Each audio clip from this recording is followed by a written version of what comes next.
Good morning. Happy Friday. Just going to give it a second so that you guys can see that I'm live. For some reason, it always seems to delay at the beginning. I'm not sure why. So hopefully everything's okay with the stream today. If you are new here, my name is Ashley. I write about food and recipes at Big Flavors from a Tiny Kitchen. It's bigflavorstinyKitchen.com. I'm on social media at Big Flavors, and on Twitter it's at Big Flavors Blog. And I've been doing Facebook Live cooking on Fridays, usually at 10 a.m. Eastern. I try to do it every week when I can. So thanks for joining me. Oh, let me close my email. You guys don't need to hear notifications for that. So today I'm going to show you how to make chai spiced Snickerdoodle cookies. They're one of my family's favorites. They're different than a standard than a standard Snickerdoodle. It's a cookie, kind of a sugar cookie that's rolled in cinnamon sugar, and it's one that I grew up eating a lot. And so a couple years ago, I was doing a post for kind of spreading the word about cookies for kids' cancer, and I thought a fun spin on it would be to add some chai spices.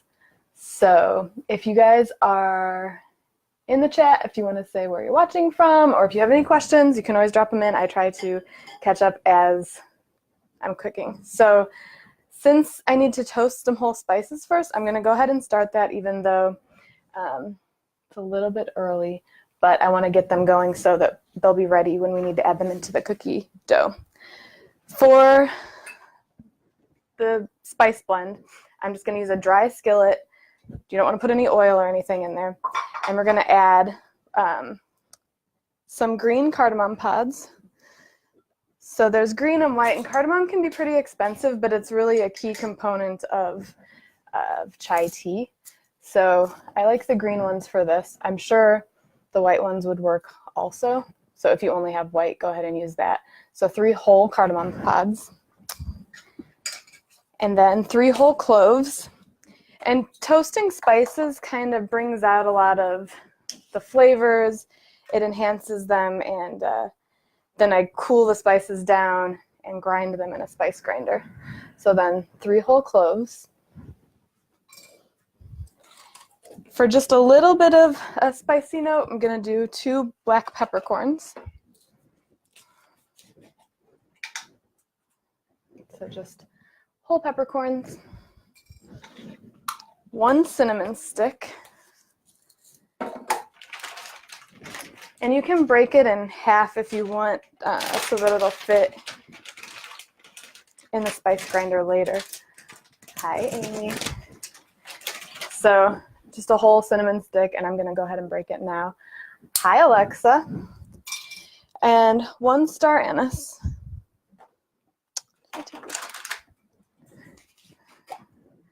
One of the prettiest spices. And sometimes, like, this one's kind of broken. A couple of the things broke off of it, so I'll probably grab another small one to put in to kind of compensate for that. So these ones add a nice kind of licoricey flavor, which I didn't like until a couple years ago. I was very anti-fennel and licorice and all those things. So you can see in the dry skillet, and they roll around, but I'm just going to put those on the heat and toast them. So it's green cardamom pods, cloves, black peppercorns, a cinnamon stick, star anise, and I'm going to put it in this dry skillet over medium heat and just let it toast for a few minutes, and probably like 5 to 7 minutes until you smell the spices. And just give it a shake or a stir every once in a while to make sure they're not burning. And then while that's in there, I'm going to get 2 baking sheets ready. So I'm just going to line each of them with a silicone mat. You can also do parchment if you like. I don't know. Let me see. Do these ones actually need... Oh, ungreased baking sheets. These ones actually don't need the silicone mats, so I'm not going to bother. I think a lot of times when you have a cookie recipe that calls for shortening, you don't need to line your mats. So ignore that. And if you have a non-stick baking sheet, like I have one like this that's got the non-stick built in, that's fine. You could just use that as is also.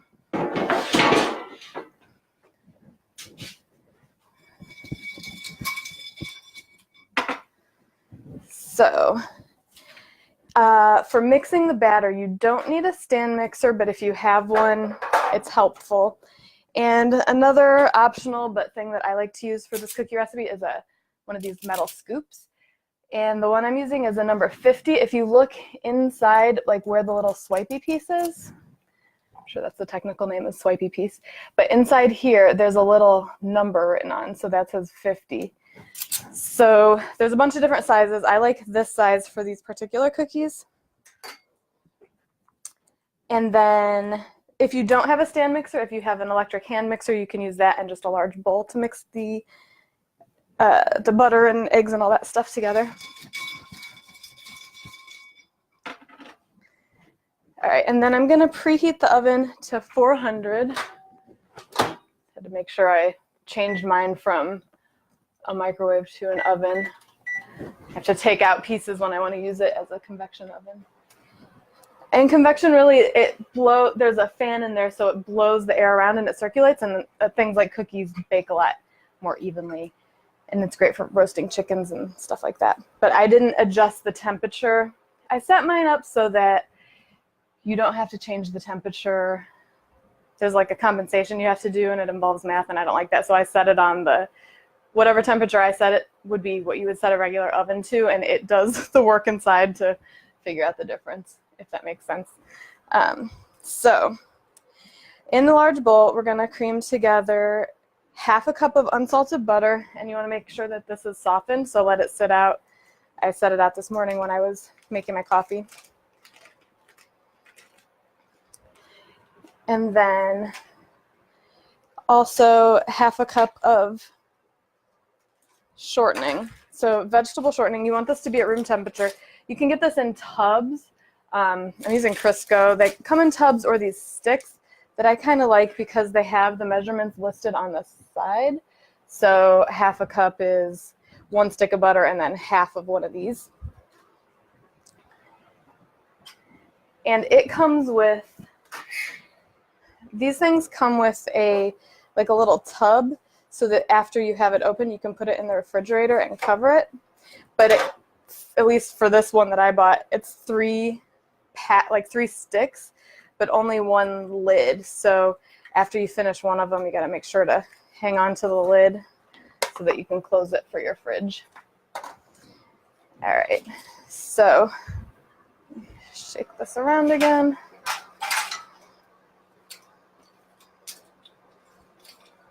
Starting to smell them a little bit, but I'm going to let it go for just a minute longer.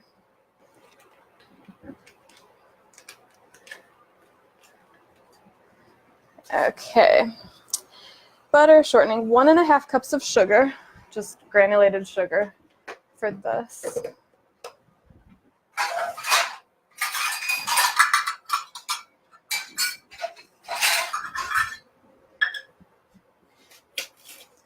What are your favorite cookie recipes?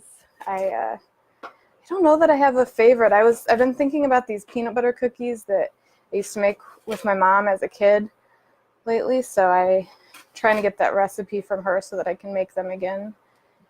But I don't know that I have a favorite.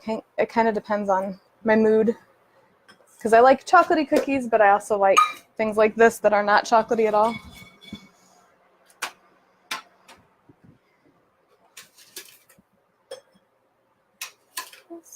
So that was 1 cup, and then this is the half.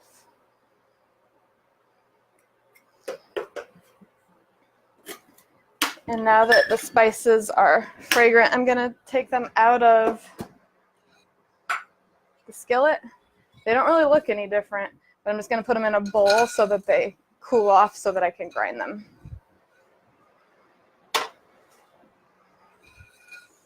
Because they're a little hot, and if you grind them when they're hot, it might kind of clump together and won't be as nice for the coating.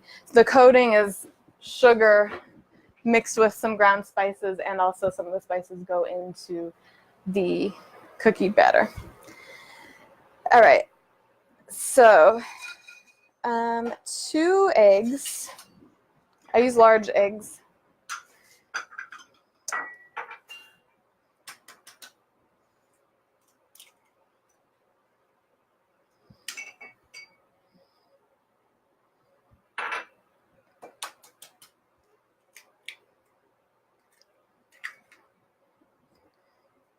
Okay, 2 eggs in there.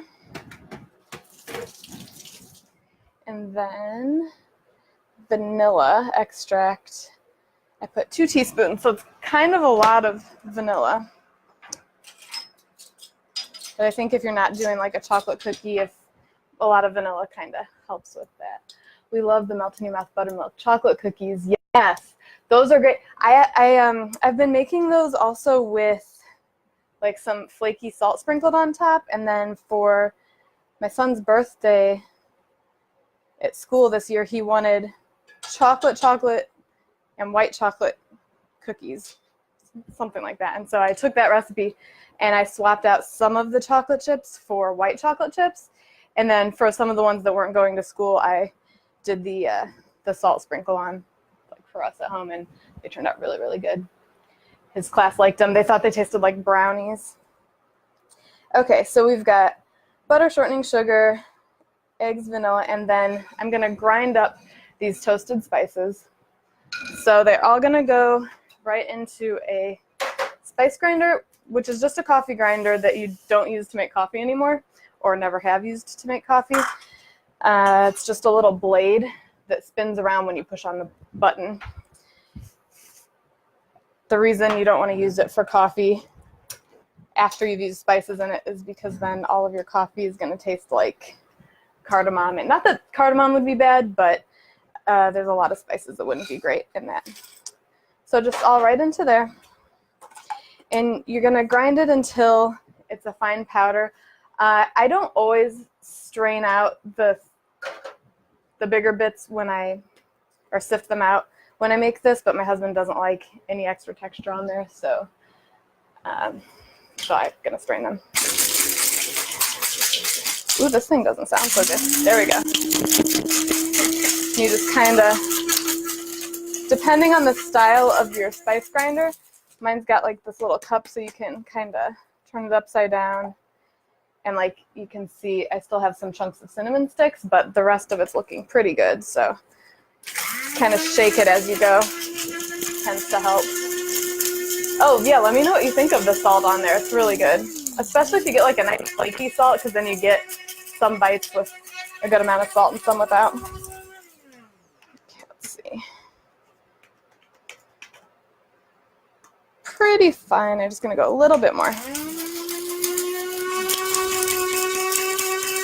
So I'm going to add 1.5 teaspoons of this into the batter, and then the rest is going to go in some cinnamon, and some sugar for the topping. A normal Snickerdoodle cookie would be just cinnamon and sugar for the coating. So here's what it looks like. Nice powder. And I'm gonna take it into the bowl that I was using before, and I'm just gonna kind of sift so any of the big chunks aren't in there, going right into this bowl.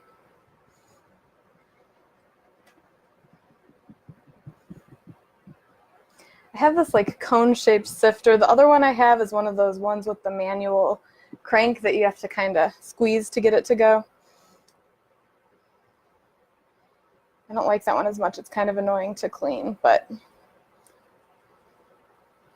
so you can see there's like some kind of barky pieces in here that you can push down to get all the extras out, but this is the kind of stuff that it adds a little bit of texture, and some people like it, some people don't. So you can grind it a little bit longer. You could even just put this back in the spice grinder and grind that a bit, but I think this is good for now. So I'm going to add 1.5 teaspoons of this into the batter.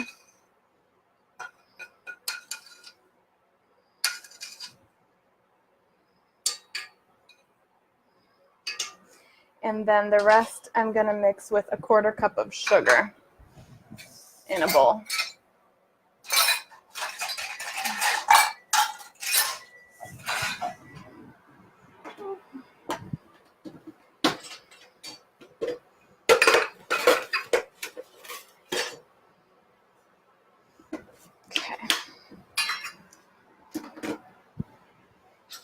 So this is just for the coating the cookies and just gives them the nice flecks of color.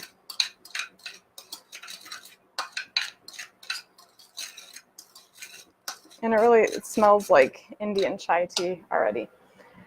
Hi, Roxana and Nicole. All right, so this is everything we need in here for now. Just going to cream it together until it's nice and smooth, and then I'll scrape the bowl so that if any larger chunks are in there, they get incorporated when we mix in the rest of the ingredients.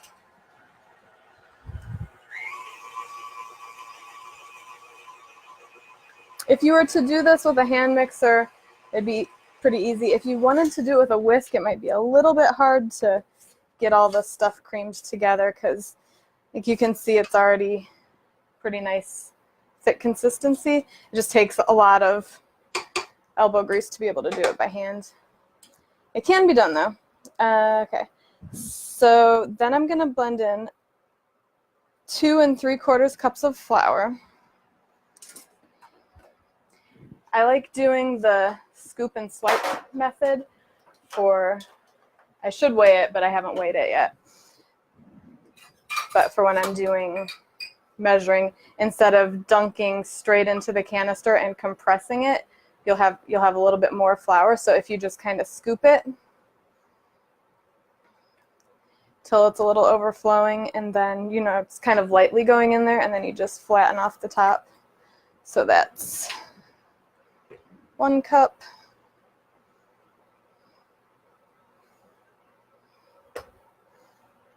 Two cups, and this is all-purpose flour. I haven't tried it with whole wheat flour or anything. If I did, I would probably start with maybe half whole wheat, half all-purpose. So 3/4. I'm gonna do 1/4, and then a half to make 3/4. I love baking with my son, but every once in a while I have to make him count with me when we do the cup measuring because we'll get carried away talking, and then I won't be sure if I counted it right and if the batter, or if the cookie dough looks okay, or occasionally it'll not turn out right if you aren't paying attention. On the way to work, had to pop and say hello. I always fluff the flour and scoop it. Yeah, if you kind of loosen it up inside of the container first, that's great. Cream of tartar. If you saw my grandma's Christmas cookie recipe, I use this in there too. I don't use it in a whole lot of things, but it's just a dried white powder. So 2 teaspoons of that. And then baking soda, 1 teaspoon. Make sure you're using baking soda, not baking powder.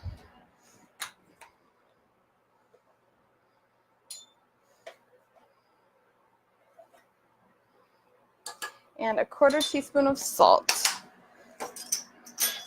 I use like the iodized type salt for this, not kosher salt. I'm sure kosher salt would be good, but I don't know if you would need more since this is a finer grind. All right, so I think we've got everything in here.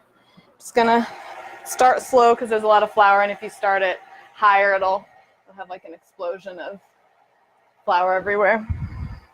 So once the flour starts getting incorporated, you can speed it up a little bit. And what I like to do is, once it looks like it's come together like this and it's holding on to the blade, I use the paddle attachment here. I go in and I scrape the bottom of the bowl to make sure all the flour is incorporated. And it looks like it is. Sometimes you'll have some streaks, and you just want to make sure to mix those in because the cookies won't bake as evenly if it's not mixed in. All right. Don't have anybody else at home today to lick the beater. Not that I endorse that if you're, there's raw eggs in here, so do that at your own risk, but it is delicious. All right.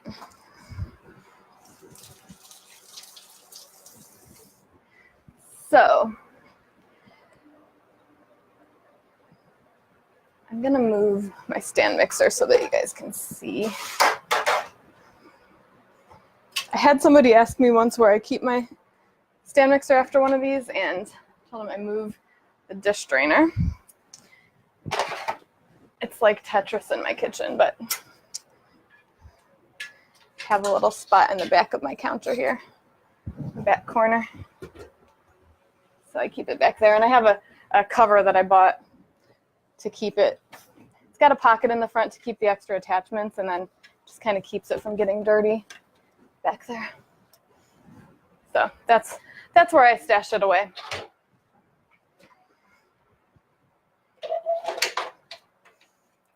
All right. Then this number 50 scoop that I was telling you about before. Just going to take scoopfuls of the dough and drop them into the the spice sugar mixture. I just kind of bring it into the dough and then scrape it flat against the edge here to kind of make sure all the cookies are fairly even. Some people then will roll it into a ball. I don't think you need to. I think you can just leave it flat on one side, toss it around, and then the flat side just goes right down on the cookie sheet. So you want to make sure you give them a couple inches in between. I sometimes will do like 3 at a time in here, just kind of roll them around until they're all coated. This is a really great part too if you have kids.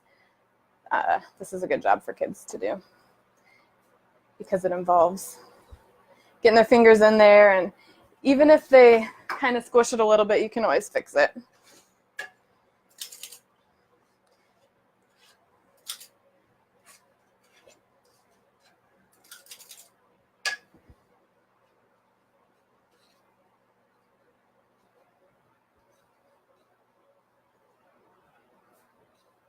So we've got almost a full tray now. And I'm gonna, since I'm doing this live, I'll go ahead and put one tray in while I'm making the other tray, but I would normally kind of split this up. Hey, Ricky and Dino, what? My husband's here, he never joins. He doesn't really use Facebook, so hi. All right, I'm gonna do 2 more for this batch. And this will make about 3.5 dozen if you're using a number 50 scoop. I bake them for 8 to 10 minutes. You want them to be set, but not hard, and you don't want them too browned on the edges. They'll still be good, but I think part of the great thing of the Snickerdoodle is that it's really nice and pillowy soft inside. Hey, Sherry. All right, so here's my Snickerdoodles ready to go in the oven. I'm gonna set it for 8 minutes and just check them. If you're using a regular oven that's not convection, you might want to set it for half of the time, and then if you have your 2 sheets in there, take them out and swap them top to bottom and rotate them 180 front to back. Freya was helping me make buttercream when she was 4 or 5. I just added some powdered sugar before I could put down the measuring cup. You turned the mixer on high, and then she stood there stunned by the cloud of powdered sugar. That's great. It's fun too to you probably could have told her that would happen, but she might not have actually not necessarily believed you, but there's no way she'll forget now. So it's while those things can be kind of annoying and messy, it's also kind of fun.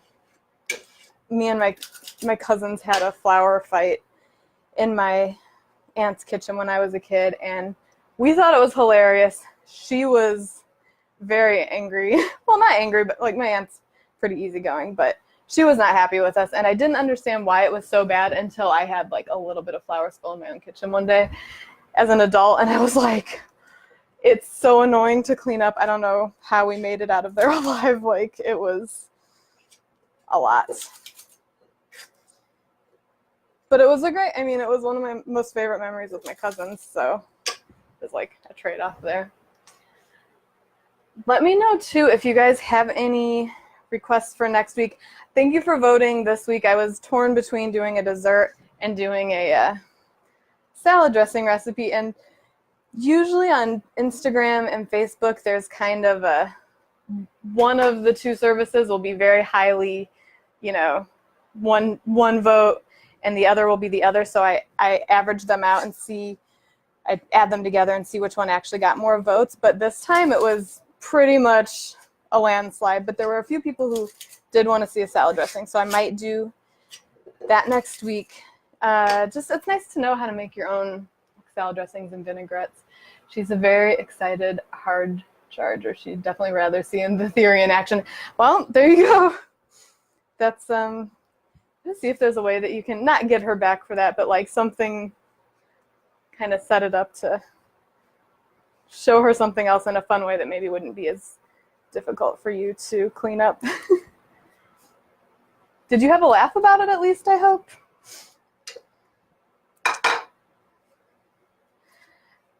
I haven't tried this like while drinking chai tea, but I think it would be good. But the smell, you can really smell, especially after toasting the spices and grinding them down. It smells like a little licoricey and cinnamony, and it's pretty nice. Okay, I have that pan ready, and I'm going to make a little room over here because what I like to do when they come out, oh, you know what? I totally forgot to add the tea. So if you're doing this at home, when you go into the spice grinder, I also add 1.5 teaspoons of loose black tea leaves and 1/2 teaspoon of ground ginger. And that really does make it taste like tea because there's actual tea in there. I totally spaced and left that out. But I'm sure they'll still be good. But I will, if they're not for some reason, I'll report back and let you know. All right, so I like to I usually use a paper towel, but I'm trying to cut back on those. So set a towel down, and if you have a metal cooling rack, baking rack that comes with your baking sheets, put that right on top. So when the cookies come out of the oven, I'll transfer them onto here to cool, just so the air can circulate around them a little better. I wonder if this is still... It's still good. Kind of bummed that I forgot that, but the spice blend is still really flavorful. I'm going to go ahead and do one more sheet so that when those come out, I can have 2. Snapped pictures before cleaning up. That's great. You should have her recreate those when she's older. Not that you want to clean that up again, but my son really likes, I think he has more patience for cookies like this that you just kind of scoop and then bake versus ones that the dough has to chill because it's, not quite as much instant gratification. It's hard for a 7-year-old to be patient. So I'm going to do, so far it's made 2 dozen. This will be the 3rd. This is easy to double also if you wanted to make more. And that does explain why the spice mixture looked a little thin, because I do like to grind the tea leaves in the spice grinder also so that they get that nice powdery texture and not, whole tea leaves. I can show you. I just use like the end of this batch that I have, but just some black tea leaves. They're pretty fine, but some of the pieces are a little bit bigger, so you might not necessarily want to bite right into those. Thank you for stopping by, Roxana. All right, so those have 2 minutes left. Maybe they might have a little bit longer, I'll kind of gauge it once they come out. If you like your cookies crispier, you could totally bake them for longer. I would just check them to see, because your oven might bake a little faster than mine, a little slower. I've had some recipes that I've had almost double the baking time, and you never know if it's the recipe, or sometimes I know the humidity can affect baking things.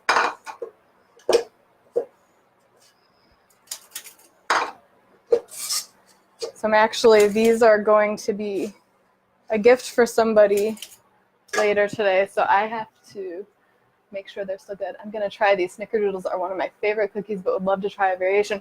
Yeah, I love Snickerdoodles. They're just so, I don't know, it's like comfort food for me. And I don't know, I feel like they're more of a Midwestern thing because I had them when I lived out there.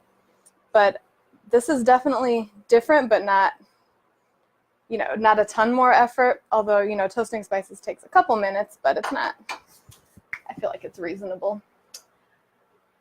Okay. Also, the teen cooking program I did last Wednesday was a lot of fun. I taught 22 teenagers how to make challah French toast. They had a blast. They did a great job. It was a lot for 2 little griddles, but it was really fun. And they're excited to make them at home now. And that's really, I was hoping to get them excited to cook at home for their families or with their families. All right, so this is about to finish, and I'm just going to kind of look at them and see if they look like they're ready to come out.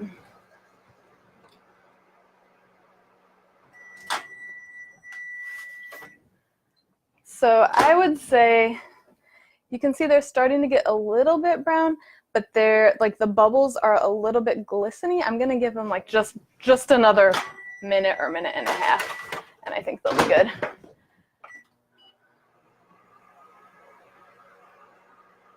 Sometimes also if you have 2 sheets in, it might cook differently than if you just have 1 in there.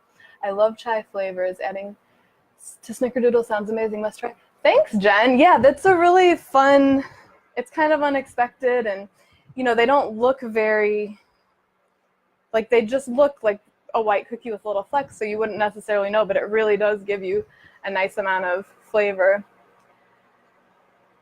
I am really curious to see how they taste, since I forgot to put the tea and the ginger in there. If you haven't seen ground ginger, this isn't like crystallized ginger. It's just ginger that's in powder form. So it tends to get kind of clumpy, but the clumps go away when you scoop it out. I find some spices tend to clump more than others. And yeah, like I have some adobo seasoning up here. It's just like one giant clump in the container. But then others will stay powdery for a long time. So I'm not sure if it's just the moisture content in them. Okay. So this won't look different to you probably, but they're just starting to get a little bit golden everywhere. I'm going to take these off of the baking sheet and put them onto the cooling rack. I have a really thin spatula. It gets under really nicely, especially if they're kind of delicate. So I really like the spatula for cookies. And just set them over here. If you're going to package these, you'll want to let them cool completely before you put them in something that's closed. And also, if they're sticking a little bit or if they start to break when you go to take them off, let them sit for a minute or 2 and then try again. Because sometimes they just need to chill for a second before they can really be removed well.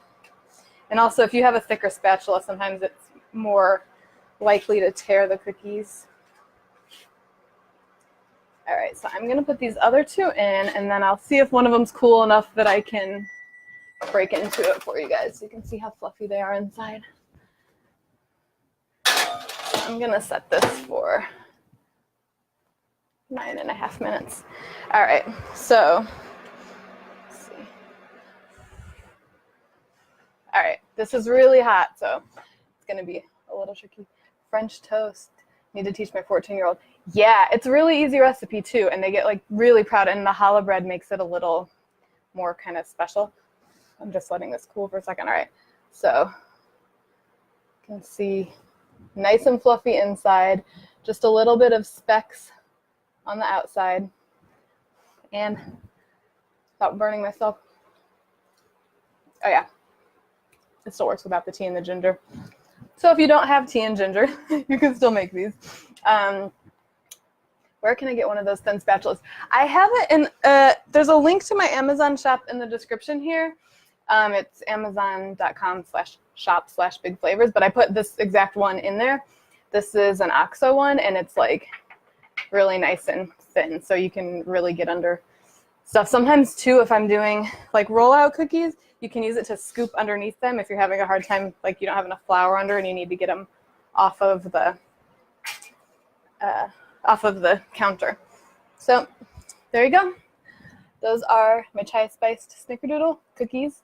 I hope you try them. I hope you love them. Let me know what you think. If you do make them, I'd love to see them on social media. You can tag me at Big Flavors, and you can do #CookBigFlavors, and I will share them in my Instagram story. I hope everybody has a great Friday, and I will see you next week. Bye.